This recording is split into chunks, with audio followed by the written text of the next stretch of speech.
오늘 읽은 누가복음 4장 1절부터 13절까지에서는 예수님께서 공생의 사역을 시작하시기 전 광야에서 40일 동안 머물면서 시험을 받은 이야기를 전해주고 있습니다. 예수님께서 공생애를 시작하기 전에 사역을 준비하는 과정이 각 복음서마다 처음에 나오는데 모든 복음서에서 공통적으로 그 준비 과정의 마지막 에피소드로 예수님의 광야에서 시험 이야기를 전하고 있는 것을 우리가 보게 됩니다. 이 광야에서의 시험 이후에 예수께서는 바로 갈릴리에서 기쁜 소식을 전하기 시작하였습니다. 이 성경을 어떻게 읽을까? 어떤 관점에서 읽을까? 하는 생각을 여러 번 하게 됩니다. 사실 이 성경은 우리에게 너무나 익숙한 말씀이죠. 그래서 그 내용을 잘 알고 있고 그 내용에 대한 설교도 그리고 성경 공부를 통하여서도 여러 번 접한 말씀이기도 합니다. 저는 오늘 이 성경을 이제까지 우리가 읽는 것보다 조금 더 넓은 시야를 가지고 읽을 것을 부탁드리고 싶습니다. 이 시험은 사실 예수님께서 받으신 시험이지만 이와 비슷한 종류의 시험을 이스라엘 백성도 거쳤습니다. 그리고 아마 이 시험의 주제는 인류가 늘 안고 있는 공통된 문제가 아닐까 하는 생각을 하기도 합니다. 그리고 무엇보다도 이 시험은 우리에게도 직접적으로 해당되는 것이기도 하다. 그런 생각을 가지고 오늘 말씀을 드리려고 준비를 했습니다. 그런 근거 중에 하나가 예수님께서 이 이야기 중에 3번에 걸쳐서 성경 말씀을 인용을 하고 있습니다. 그런데 그 3번의 말씀이 공교롭게도 다 신명기 6장에서부터 8장 사이에 나오는 말씀입니다. 이 말씀 중에는 이런 유명한 말씀이 있죠. 6장 4절과 5절에 보면 이스라엘은 들으십시오. 주님은 우리의 하나님이시오. 주님은 오직 한 분뿐이십니다. 당신들은 마음을 다하고 뜻을 다하고 힘을 다하여 주 당신들의 하나님을 사랑하십시오. 하는 말입니다. 이 말로부터 유래한 말이 쉐마, 즉 들어라. 백성들아 들어라. 백성들은 들으십시오. 하고 그렇게 초청을 하는 말씀입니다. 그래서 그 이후에 나오는 말씀은 모세가 백성들에게 전하는 매우 중요한 말씀들이었습니다. 그런데 이 부분에서 모세는 이스라엘 백성이 광야를 지나면서 어떻게 하나님께 순종하지 못했는가, 하나님의 뜻에 미치지 못해서 실패하였는가 하는 것을 교훈으로 상기를 시킵니다. 그러면서 약속의 땅으로 들어가서 하나님께 순종하며 복받은 삶을 살 결심을 해야 합니다 하고 백성들에게 그렇게 권고를 하는 것입니다. 예수님께서 당신에게 닥친 시험을 물리치기 위해서 인용한 말씀들, 그 3가지 말씀이 모두 이스라엘 백성이 광야에서 실패한 경험을 바탕으로 해서 배운 가르침이라고 할 수가 있습니다. 이스라엘 백성은 광야에서 시험에서 실패를 했습니다. 그들은 하나님께서 모든 백성과 나라들에게 복의 근원이 되라고 부르신 백성들입니다. 창세기 12장에 보면 아브라함을 부르신 하나님의 뜻이 그러했습니다. 모든 백성과 나라들을 위해서 복을 전하는 자가 되라. 그들에게 축복의 근원이 되라고 하셨습니다. 출애굽기 19장에 이스라엘 백성이 하나님과 언약을 맺는 장면 중에 이런 말씀이 나옵니다. 19장 5절과 6절에 보면 모든 민족 가운데서 나의 보물이 될 것이다. 너희는 내가 선택한 백성이 되고 너희의 나라는 나를 섬기는 제사장 나라가 되고 너희는 거룩한 민족이 되어서 그래서 온 세상에 하나님의 뜻을 전하고 이름을 전하고 기쁜 소식을 전하는 목소리가 되어야 한다. 이것이 너희들을 이집트 땅에서 구원해낸 주 하나님의 뜻이고 또 주 하나님과 언약을 맺은 백성들이 감당해야 할 사명이다 하고 그렇게 말씀을 하셨습니다. 근데 그 백성들은 계속해서 실패를 합니다. 광야에서 실패를 했습니다. 광야에서 만나를 먹었지만은 빵에 집착을 했습니다. 하나님께서 늘 많은 은혜를 주셨지만은 하나님을 믿지 못하고 하나님을 시험하였습니다.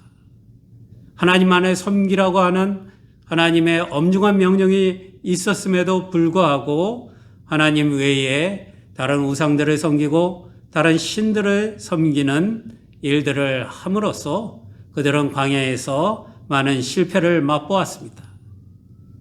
그래서 모세는 그 광야 생활을 마치면서 약속의 땅에 들어가서 제발 이것을 교훈으로 삼아서 다시는 실패하지 말고 하나님의 뜻대로 하나님의 뜻을 이루어드리는 백성들이 되십시오 하고 신명기에서 간곡하게 부탁을 하고 있습니다. 그렇지만 그들은 이후에도 많은 실패를 거듭했습니다. 그런데 그것이 이스라엘 백성의 실패에서 끝나는 것이 아닙니다. 사실 우리는 어떻습니까? 우리도 이런 측면에서 보면은 수많은 실패를 거듭하고 있습니다. 교회는 성공하고 있습니까? 교회가 과연 이스라엘 백성이 겪었던 광야와 그 이후 약속의 땅에서의 이런 유혹을 과연 예수님처럼 물리치고 그리고 하나님의 뜻을 이루어드리는 그런 자리에 있는지 하는 것을 생각할 때보다 성공보다는 실패 쪽에 무게가 가는 것은 어쩔 수가 없습니다. 이런 것들은 언약의 백성 이스라엘이 자주 넘어갔던 유혹이었고 그리고 교회가 지금도 실패하고 있는 유혹입니다. 교회에 국한된 문제는 아닙니다. 모든 인류가 이런 문제를 함께 안고 있습니다. 세 가지 시험이 그런 내용이 아닙니까? 첫째는 빵에 대한 시험이었습니다. 우리는 빵을 위해서라면 무엇이든지 할 수 있다는 생각이 우리 삶에 깔려 있습니다. 빵을 위해서 한 일이라고 한다면 무엇이든지 용서받을 수 있다는 생각을 가지고 살아갑니다. 빵을 잘 갖다 주는 사람이 좋은 사람입니다. 백성들에게 빵이 부족하지 않도록 하는 통치자가 가장 훌륭한 통치자입니다. 우리는 이런 빵의 신화, 다시 말하면 경제의 신화 속에서 살아갑니다. 물론 기본적인 생존의 필요를 채우고 그리고 물질적 욕망을 어느 정도 만족시키기 위해서 하는 경제 활동은 우리들의 삶과 인류 사회에 있어서 가장 필수적인 활동이고 가장 중요한 일이면은 틀림이 없습니다. 그래서 경제를 안정시키고 빵의 문제를 해결해 주는 정권은 어떤 정권이든지 많은 사람들의 지지를 받는 편입니다. 미국의 대통령 선거나 다른 선거들을 결정하는 데 있어서도 가장 중요한 요소가 경제다 하는 것은 누구도 부인하지 못하는 그런 사실입니다. 그래서 경제를 중심으로 해서 어떤 정책을 가지고 있는가 하는 것이 어떤 성과를 내고 있는가 하는 것이 선거에 있어서 가장 중요한 쟁점이 되기도 합니다. 빵의 문제를 해결하는 길이 백성들의 마음을 끌어당기는 가장 확실한 방법이 됩니다. 요한복음 6장에 보면 예수님께서 떡 5덩어리와 물고기 2마리로 5,000명을 먹이신 이야기가 나오고 있습니다. 예수님께서 5,000명의 사람들이 먹을 빵을 마련해 주셨을 때 6장 15절에 보면 사람들이 와서 억지로 자기를 모셔다가 왕으로 삼으려 한다는 것을 아시고 예수께서는 이를 피해서 홀로 산으로 들어가셨다. 그렇게 기록을 하고 있습니다. 그 당시에도 마찬가지였습니다. 빵을 주는 사람이 왕이 되는 것이 백성들에게는 너무나 매력적인 일이었습니다. 하지만 그 후에 예수님이 계속해서 빵을 주시는 분이 아니라 스스로 생명의 빵이니까 너희는 나를 먹고 나를 마셔야 한다고 가르치자 사람들은 놀라서 그리고 실망해서 예수의 곁을 떠났다고 요한복음 6장 66절에 그렇게 기록을 합니다. 예수님께서는 분명히 하신 것, 그리고 오늘의 시험을 통하여서도 분명히 드러낸 것은 빵은 중요하지만 사람의 생명을 구원하는 것은 하나님의 말씀이라는 것입니다. 육신의 생명을 유지하기 위해서 빵이 필요한 것은 우리는 누구나 다 압니다. 하지만 빵만으로 살 수 없고 하나님의 말씀으로 우리의 생명이 진정한 생명을 얻는 구원에 도달하게 된다는 것을 우리는 알고 있습니다. 그리고 빵도 하나님이 공급하시는 것입니다. 이런 빵의 기적의 신화에 빠져서 진정한 생명을 주시는 하나님의 말씀을 뒷전으로 하는 것이 우리가 일상생활에서 그리고 인간의 역사 속에서 때로는 교회의 여러 가지 활동과 교회의 길에서도 종종 맞이하게 되는 실패입니다. 예수님께서는 이 실패의 늪에 빠지지 않고 그것을 이기셨다고 이야기를 합니다. 예수님은 또한 세상 모든 나라의 권세와 영광을 거절하셨습니다. 악마에게 절하고 악마의 속삭임에 따라 누리게 될 권세와 영광이었기 때문입니다.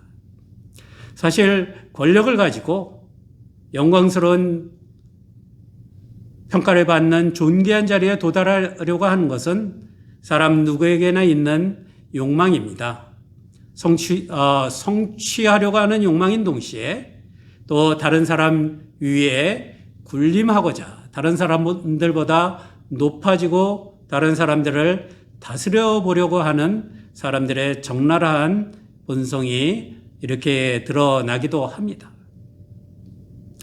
그런데 이런 성취 그리고 이런 군림의 욕망을 달성하기 위해서 악마의 속삭임에 영혼을 팔게 되는 것입니다.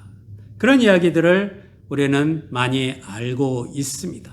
왜 그렇게 높은 자리에 올라갔던 사람들이, 많은 권력을 가졌던 사람들이 결국은 그렇게 무너져 버리고 말았는가 하는 것들을 살펴보면은 이런 실패의 역사를 우리가 볼 수가 있습니다. 인류 역사에서 되풀이해서 겪고 있는 실패입니다. 높은 곳에서 뛰어내려도 아무 해를 입지 않는다는 것을 보여줌으로써 특별한 능력을 가진 특별한 사람으로 인정을 받고 그래서 특별한 대우를 받고자 하는 욕망을 자극하는 것이 세 번째 시험이었습니다. 나에게 이런 특별한 능력이 있습니다 하는 것을 사람들에게 과시해서 보여주고 많은 사람들의 인정을 받아서 그 사회에서 사람들 가운데서 특별한 위치를 가지고 있고 특별한 대접을 받는 것, 그것이 많은 사람들이 꿈꾸는 로망이 아닙니까? 많은 젊은이들이 꿈꾸고 있는 인생의 로망이라고 할 수가 있습니다. 하지만 이런 것은 누구나 가지고 있는 욕구일 것입니다. 그런데 악마는 예수님께 이렇게 속삭였습니다. 내가 하나님의 아들이거든 한번 보여줘라. 이렇게 능력을 과시하고 많은 사람들의 인정을 받고 그래서 많은 사람들의 칭송을 받음으로써 내가 하나님의 아들이라는 것을 보여주고 또 그 자리를 좀 누리고 그리고 특별한 존재로서 지나게 되면 좋지 않겠는가 하고 설득을 하였다는 것입니다. 빵은 사람들이 살아가기 위해서 꼭 필요한 요소입니다. 그리고 다스리는 권세와 그를 통해서 얻는 영광, 능력을 통해 인정을 받고 특별한 대접을 받는다는 것은 우리의 삶을 다채롭게 하고 풍요롭게 하기 위해서 도움이 되는 경우가 많이 있습니다. 그러나 동시에 이 필요와 욕망이 채워진다고 해서 삶이 더 복되어지는가? 그렇게 묻는다면은 그렇지 못하다 하는 것들을 우리는 너무나 잘 알고 있습니다. 악마에게 영혼을 판 대가로 욕망을 채우려고 하는 것은 결코 인간을 복되게 한 적이 없습니다. 일시적으로 무언가 잘 되는 것 같아 보이지만은, 성공한 것 같아 보이지만은 그 결말이 비참했던 것을, 그리고 그 때문에 수많은 사람들이 고통을 받아야 했었다는 것을 우리는 알고 있습니다. 하나님을 떠나게 하고 사람을 목적이 아닌 수단으로 생각하면서 또 하나님께서 창조하셔서 사람들에게 맡기신 세계를 흔들면서 누리는 삶의 영광이, 삶의 풍요와 다채로움이 과연 어떤 의미가 있겠습니까? 그것으로 정말 우리의 진정한 생명의 풍요로움을 느끼면서 살아가게 할 수가 있겠습니까? 그렇지 않다는 것을 우리는 다 압니다. 그럼에도 불구하고 선택받은 언약의 백성들도 그랬습니다.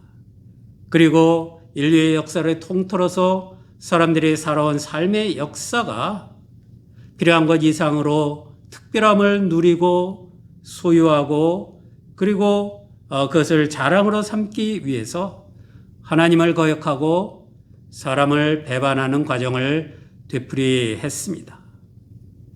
예수님은 메시아의 길을 시작하시기 전에 이런 악마적인 욕망이 아닌 하나님의 은혜와 사랑을 의지하여 진정한 하나님의 언약의 백성이 된다는 것을 알려주기 위해서 이 시험을 치르신 것을 우리가 기억할 수 있어야 합니다. 그것은 예수님만의 시험이 아니었던 것입니다. 예수님은 그 시험을 통하여서 우리에게 말씀을 전해 주시기를 원하셨다는 것을 우리가 기억을 할 수 있기를 바랍니다.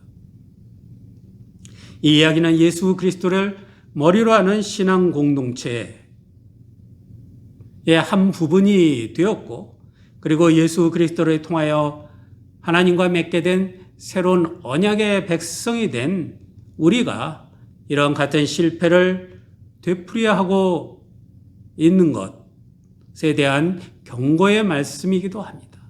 그 길을 걷지 않을 수 있도록 가르쳐 주시는 하나님의 배려이기도 하다는 것을 우리가 압니다. 어쨌든 이렇게 이스라엘의 실패, 그리고 교회의 실패, 그리고 세상의 이런 시험에 대한 실패는 악마의 속삭임으로부터 시작되었지만은 그 악마의 속삭임을 하나님의 말씀으로 물리치지 못하는 데서 비롯되었다고 할 수가 있습니다. 여러분, 제가 성경에서도 악마라고 이야기를 하고 제가 악마라고 하는 말을 쓰고 있는데 과연 그 악마가 무엇인가? 우리가 여기에서 이야기하는 악마의 속삭임이라고 하는 것은 우리에게 무엇인가 하는 것들을 생각을 해보게 됩니다. 성경에서는 악마가 마치 사람처럼 의인화되어서 나타나지만 우리가 실제 삶 속에서 경험하는 악마의 속삭임은 훨씬 다양하고 복잡한 형태로 우리에게 다가옵니다. 그래서 방식과 형태는 다양하지만 그렇지만 그 악마의 속삭임이 목표하는 바는 단 한 가지입니다. 사람들에게 필요한 것 혹은 사람들이 바라는 것을 위해서 하나님을 거역하게 만들려고 하는 것이 악마의 속삭임이 목적으로 하는 것입니다. 우리에게 필요한 것이 무엇인가를 일깨워 줍니다. 우리가 가질 수 있는 것이 무엇인가 그 욕망을 북돋아 줍니다. 그리고 그런 것들을 약속을 해 줍니다. 대신에 하나님의 길을 떠나라. 하나님의 뜻을 무시하고 너만의 길을 가고 너만의 삶을 살아가라고 하는 것이 이 악마의 속삭임입니다. 그 목적은 하나님의 일을 방해하고 하나님의 일을 무산시키려고 하는 것이라고 할 수가 있습니다. 예수님에게 접근한 악마의 목소리는 하나님의 아들에게 허용될 법한 능력으로 그 능력을 가지고 내가 하나님의 아들이거든. 그 능력을 가지고 사람들의 필요를 채워주고 너 스스로 존귀한 자리에 올라가서 그러기 위해서 하나님을 버리고 악마에게 경배할 것, 그 목소리를 듣고 그를 경배할 것을 제안하였습니다. 인간에게 꼭 필요한 것, 그리고 사람들에게 매력적인 것들, 그런 것들이 하나님의 뜻을 거역하게 만드는 유혹의 도구가 되고 있습니다. 그리고 많은 사람들이 이 유혹에 넘어갔습니다. 예수님에게 접근한 악마의 속삭임은 하나님의 일을 방해하기 위해서 우리를 수단으로 사용하려고 하는 유혹이었습니다. 예수님을 그 수단으로 사용하려고 하는 악마의 속삭임은 실패하였습니다. 하지만 그 이후에도 계속된 이 악마의 유혹은 교회를 유혹하는 데 성공한 적이 많습니다. 그리스도인들을 유혹하는 데 성공한 일이 많습니다. 세상을 그 유혹 속으로 이끄는 데 성공을 하였습니다.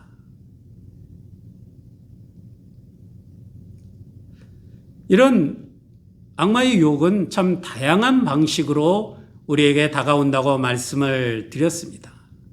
이 악마의 속삭임은 때로는 마치 우리 자신의 내면의 목소리처럼 그렇게 들리기도 합니다. 악마가 와서 나에게 이야기를 거는 것이 아니라 내 속에 내 생각과 내 판단과 내 성찰의 결과가 마치 그것인 양 그렇게 생각하게 만들어 준다는 것입니다.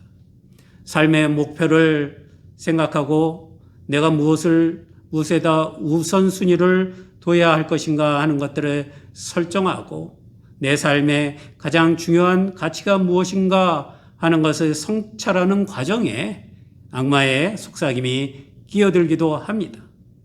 사실 우리의 생각은 그렇게 독립적이고 자유롭기만 한 것이 아닙니다. 내가 늘 보고 듣는 것들이 내 속에 나의 목소리처럼 나의 인격의 일부가 되어버리기도 하고 또 그렇게 착각을 하기도 합니다. 그런 것들이 내면화되어서 나의 가치관을 형성하고 내 인생의 방향을 결정하게 됩니다.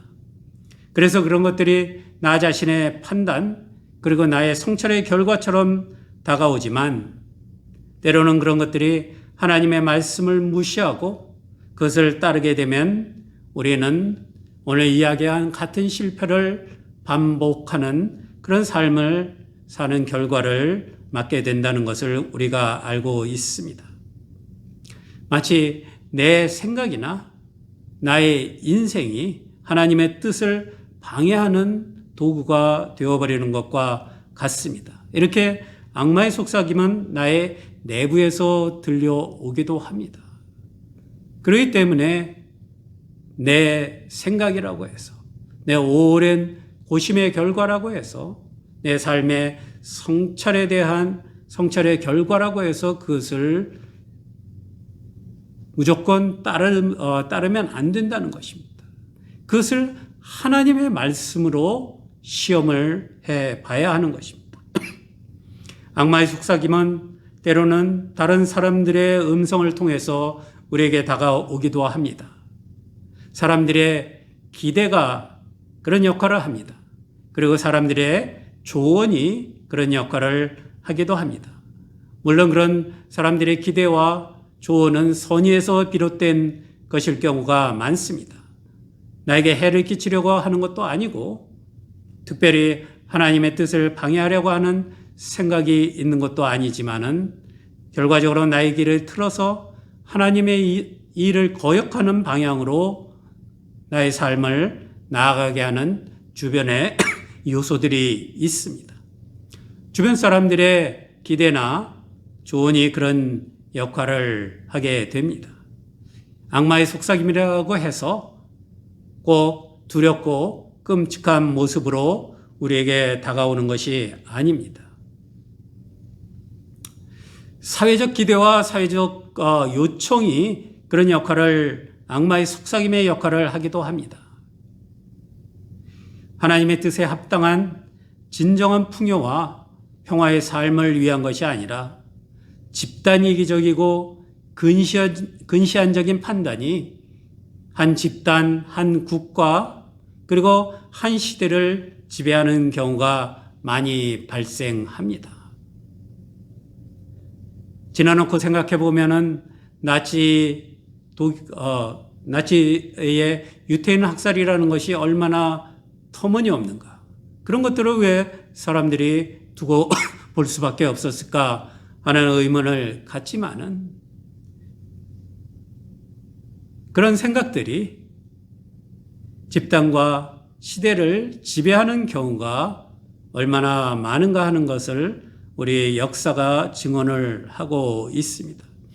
그럴 때마다 우리들은 거기에 따라가야 할 것과 같은 압력을 느끼게 됩니다. 그리고 그것을 따라감으로써 안정을 찾기도 합니다.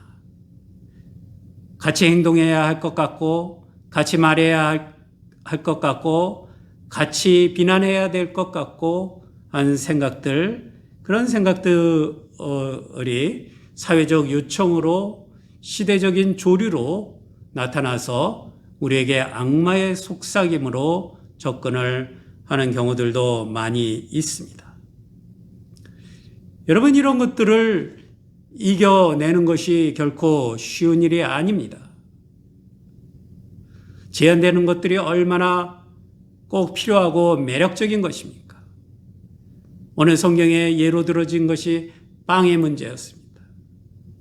그리고 온 세상으로부터 온 세상을 다스릴 권세와 그 온 세상에서 누릴 영광에 대한 것이었습니다.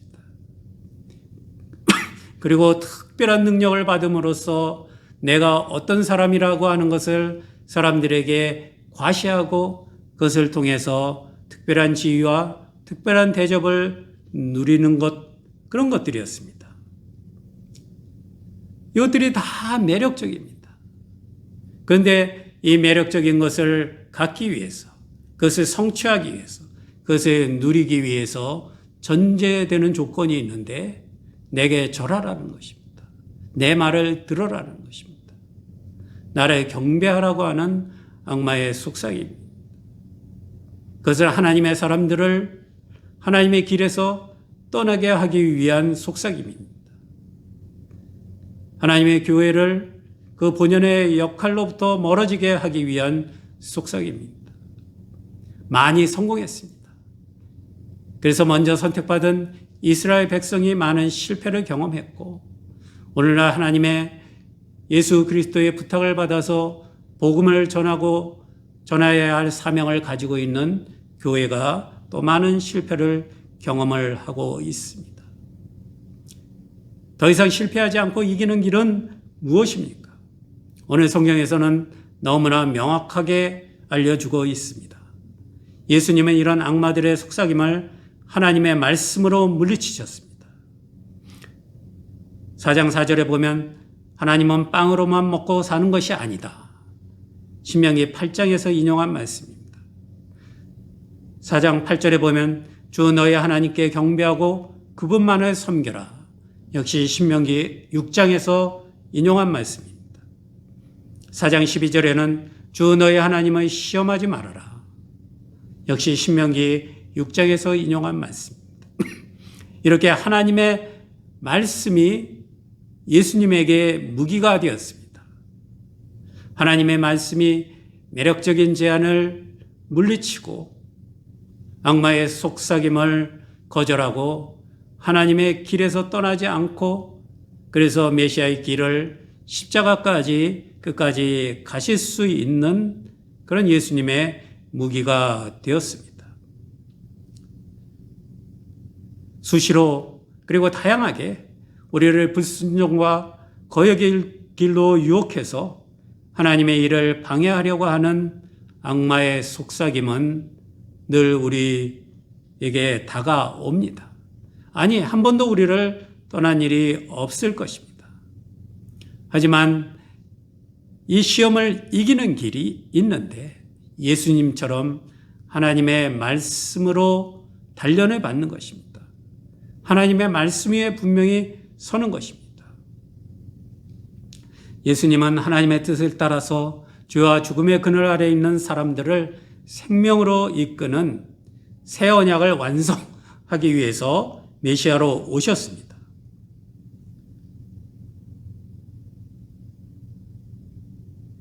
그 길을 올바로 가기 위해서 마지막으로 준비해야 할 일이 바로 이 일이었습니다. 하나님의 아들, 악마가 한 말입니다. 악마의 속삭임에 들어있는 매력적인 말들입니다. 하나님의 아들이거든.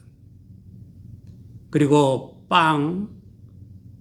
모든 나라의 권세와 영광, 하나님의 아들임을 인정받을 수 있는 능력의 과시, 그런 가면으로 치장한 악마의 속삭임, 이것을 이기는 것이 예수님의 메시아로서 사역을 위해서 마지막으로 준비해야 할 일이었습니다.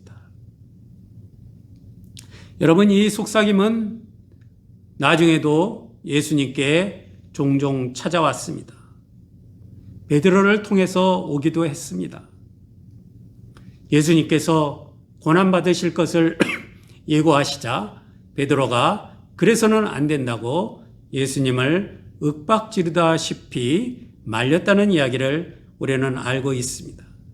요한과 야고보, 예수님의 가장 사랑하는 제자들 중에 하나인 요한과 야고보가 예수님께 청혼한 일이 있지 않습니까?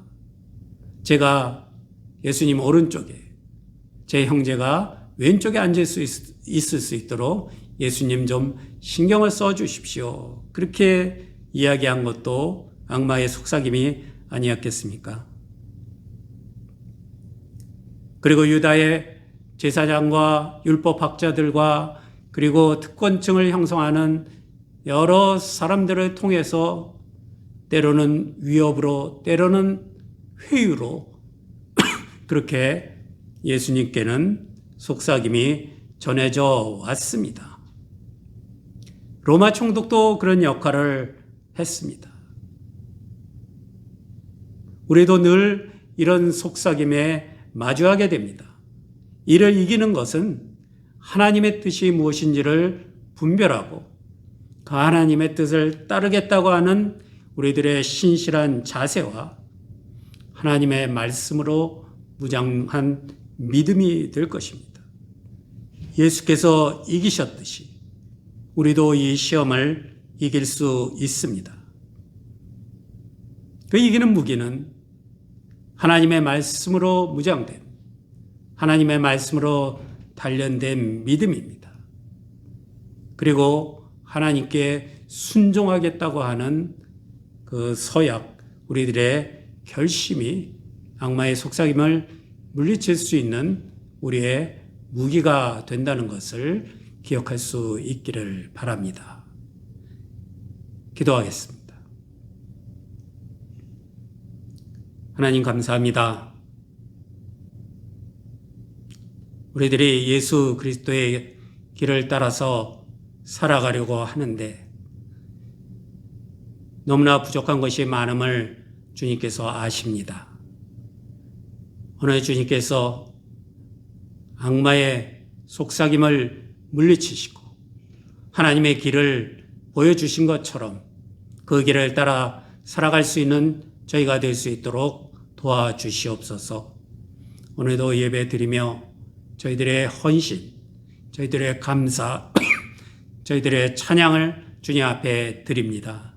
주님 기뻐 받으시고 예배하는 모든 이들을 축복하여 주시옵소서. 오늘도 주님 앞에 드린 예물들을 하나님께서 기억하시고 축복하여 주시옵기를 간절히 원합니다. 우리 모든 성도들의 삶을 돌보아 주시고 필요한 것들을 채워주시며 안전하게 지켜주시고 아픈 이들을 돌보아서 주님 치유하여 주시며 마음의 위로와 평안을 허락하여 주시옵소서. 예수 그리스도의 이름으로 기도합니다. 아멘.